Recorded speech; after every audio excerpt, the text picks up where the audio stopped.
Hey everyone, we're gonna make dinner tonight and we're gonna make it in the microwave pressure cooker. No joke, a pressure cooker for the oven. And I wanna tell you real quick, you guys, some of you have heard this before, but I used to be terrified of pressure cookers. I actually had an Instapot for a year and I never used it. I pulled it out on the counter several times and then I put it away. This doesn't scare me at all. It's awesome. And tonight for dinner, so my recipe is taped up here. I just have to look over once in a while. We're making chicken and gravy.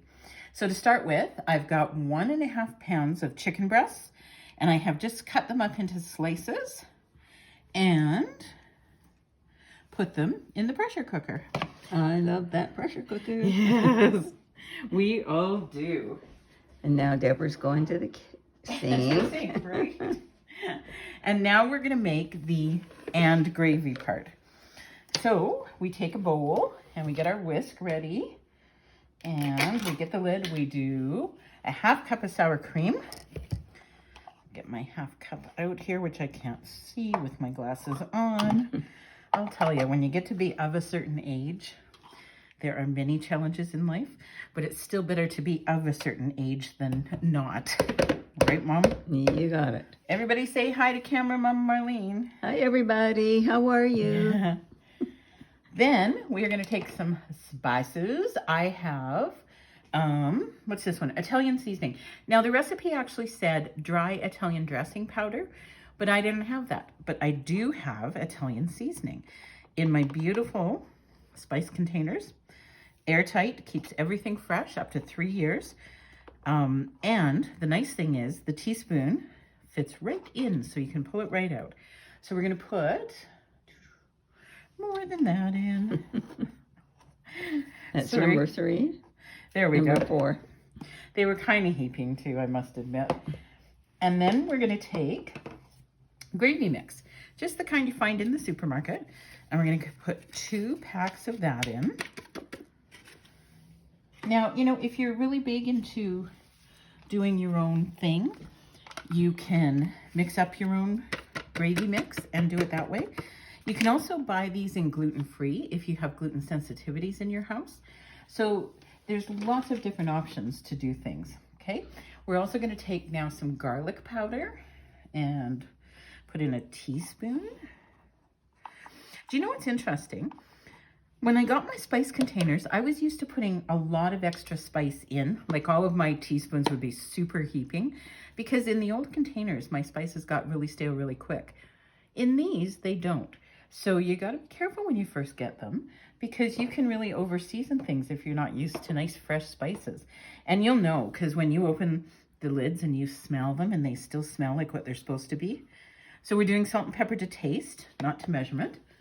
That's what the recipe says. And you'll notice that you can also get these really cute labels so that you can label all of your spices and canisters and things and you know what's in them. Especially when you have really bad handwriting like I do. And 10 million spices. And 10 million spices. Yes, we do. Okay, so there's that. Now, we're going to take some chicken broth. Now, I make my own chicken broth, and I freeze it in my freezer make containers. This is a 4 cup, and I also have a 2 cup container. However, I only need 2 cups, but guess what? I'm out of 2 cup containers in the freezer. So I just melted it in my Crystal Wave, which is safe for the microwave. And now I'm just going to take 2 cups out. And the rest, oops, that's 3/4. Oh, well, we'll fake it. The rest we can, 2/3, just a sec. Where are all my measuring cups, guys? Is that a cup sitting in That's the... a 1/2 cup. I don't know where the 1 cup is. Okay, well, I'll figure it out. Sorry, this is real life. That's why they call it Facebook Live. So we're going to put 2 cups of this in. Later, I can refreeze the rest of this, or I can use it for something for tomorrow. And you do not have to make your own chicken broth. You can just buy it in the store in those packages. Every bit is good. I just kind of like to have mine with my own kind of flavors and things in them, you know? So that, and what's the next thing a can of cream of chicken soup. Easy peasy. We're going to take the Super Duper Tupperware can opener.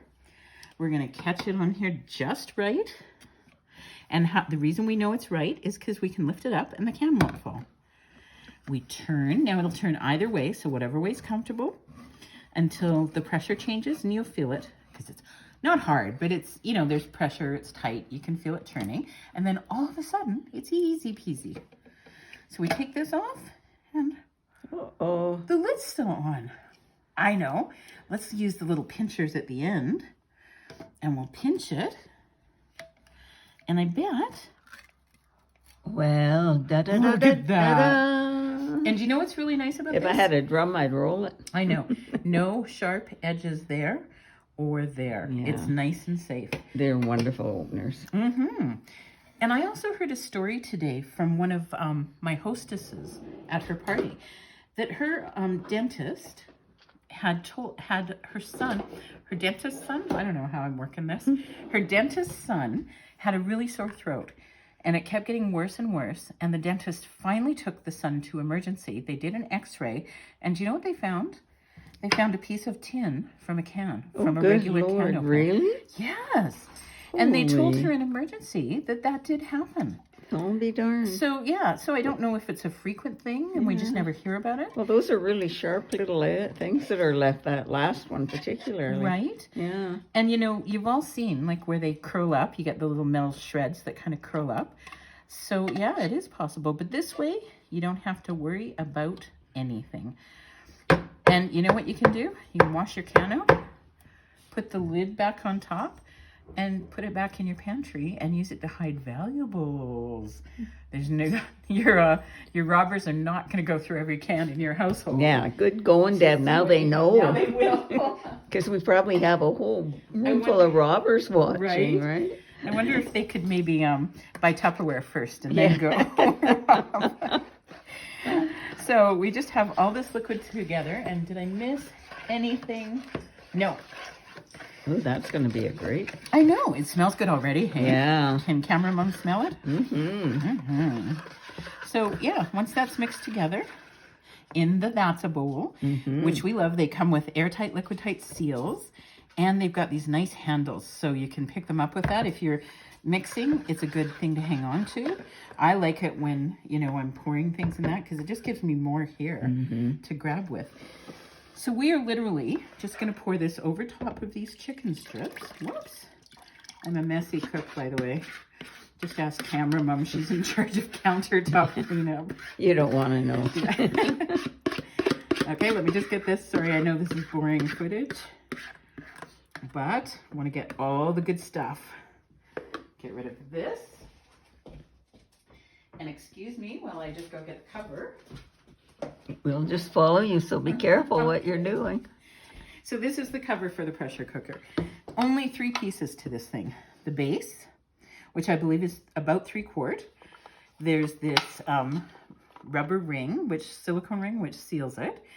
This just goes in and out. There is no right and wrong way to put this in, because that's what always scared me with pressure cookers was, do I put it this way? Do I put it that way? Is it going to explode if I put it in the wrong way? This has no right or wrong way. It has 2 pressure valves. So one is sort of the backup. And this one, as it cooks and the pressure builds, this little yellow thing pops up. Can you see that? Yep. And then when you bring it out and it starts to cool down, that little yellow thing will pop down. And when it's all the way down, then it's safe to open, okay? But with any pressure cooker anywhere, you never open to you, because there will be steam. And even if this sits for 10 minutes, you are going to find when you open it, it is still bubbling away, right? Yep, I've seen it with my own eyes. I know, because when I do a stew, I actually thicken my gravy after it comes out. I bring it out, I mix up my cornstarch or flour, put it in, put the cover back on, and I don't have to microwave it again. It's boiling enough, it'll thicken. It's pretty amazing. So this thing is Deb-proof, as they call it. Some people might say idiot-proof, but it's Deb-proof. Little arrow there, little arrow there. Actually, the thing is called a pressure cooker. Yes, we said that though. We did say that. We just turn it on once we get those arrows matched up. And then this is just a double lock just to make sure that nobody accidentally opens it up when they shouldn't. Okay, so that holds it on there too when I get that all the way on. And then it just goes in the microwave. This cooks for 25 minutes on high. Good in my microwave is 900 watts. These are good for microwaves up to 1,000 watts. When you're reading the microwave, to find out how many watts it is, there's cooking power, and then there's the power it draws from the wall. I don't understand power very well, but you want to look at the power it puts out into the cooking, not the power it's drawing from the wall. For example, my brother's, we thought it was 1,500, but that's how many watts it takes to run it, not how many watts it puts out to your food. So anyway, there's dinner tonight. I'm going to make it with some super duper cauliflower fried rice. I'll post that recipe someplace else, I promise. But look, the Power Chef, I just want to show you. Look at this beautiful cauliflower rice it made. It was like 3 or 4 pulls. I couldn't believe how easy it was.